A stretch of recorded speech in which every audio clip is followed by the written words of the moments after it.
Қайырлы күн достар, қалайсыздар? Бүгін біз сіздермен ауызда еріп кететін үгітілмелі печеньені дайындайтын боламыз. Оның рецептісін толық білу үшін менімен соңына дейін бірге болыңыздар. Ең алдымен бізге керек ұнымызды електен өткізіп, дайын күйде салып алатын боламыз. Содан соң өзімізге керек сары майымызды кішкене ерітіп, немесе үй жағдайында ерітіп, қосып, осылай араластырып, үгітілмелі күйге енгенше жақсылап араластырып алатын боламыз. Осылай біркелкі бір шетінен бастап араластырсаңыздар болады. Шаршамайсыздар және жеңіл араластырылады. Бұл печенье өзіме қатты ұнады және әріптестермен бірге жеген едік, оларға да қатты ұнады. Егер сіздерге корица ұнайтын болса, ортасына корица қоссаңыздар да болады. Оны видеоның соңында көрсетіп кететін боламын. Осы жерде мен ванилин сахарын қосып жібередім. Және міндетті түрде қопсытқыш қосуды ұмытпаңыздар.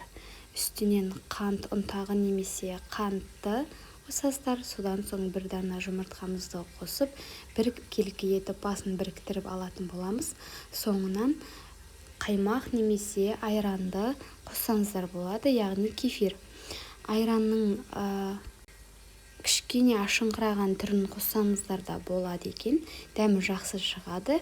Міне мен үйде кефир болғандықтан кефир қосып дайындап алдым. Дәмі өте қатты ұнады. Сіздерге де ұнайды деп сенемін. Менің каналыма тіркеліп, мені қолдап кетіңіздер.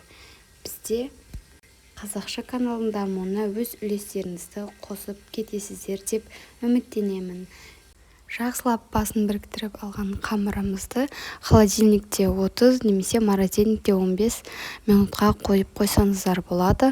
Ол аралықта сіздер қамырдың ортасына жағатын, яғни печеньеміздің ортасына салатын салмамызды дайындап алатын боламыз.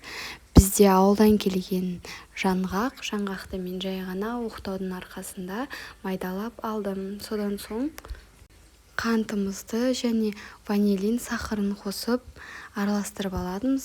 Соңында жұмыртқаның ағын қосып барлығын біркелкі араластырып, ортасына салатын салмамызды дайындап алатын боламыз. Егер сіздерге корица ұнайтын болса, корица қосып жіберсеңіздер болады. Менің қамырымның көлемі 2 есеге ұлғайып кеткендіктен мен жартысына корицамен қосып жасадым, жартысына жаңғақпен қосып жасап алдым.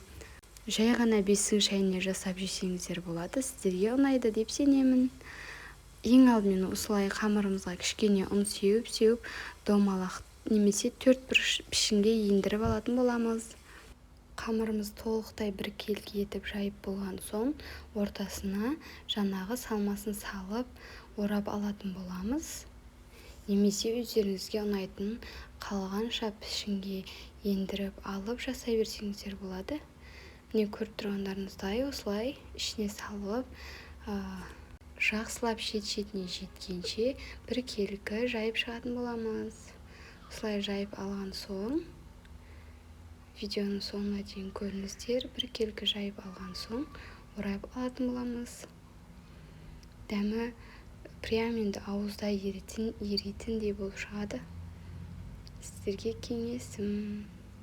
Әсіресе үлкен кісілерге өте қатты ұнайтын печенье түрі деп білетін едім осыны.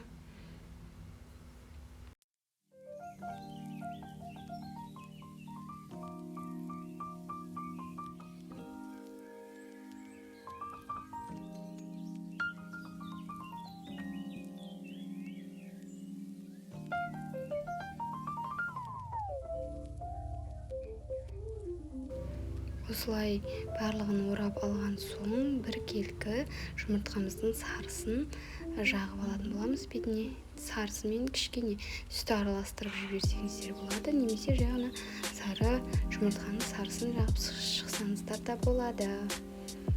Сәндік үшін бетіне шанышқының көмегімен безендіріп шықтым. Солай безендіріп шықсаңыздар, пісіп шыққан соң өте әдемі көрініске ие болады.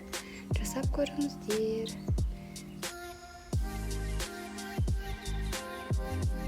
Міне көріп тұрғандарыңыздай бүкіл жеріне жағып шықтым. Осылай шанышқының көмегімен безеп демелеп шықсаңыздар болады. Содан соң көз мөлшерінде кесіп шықтым. 30-35 граммнан кесіп шықсаңыздар болады. Піскен кезде дәмі өте керемет болып шығады. Сіздерге ас болсын.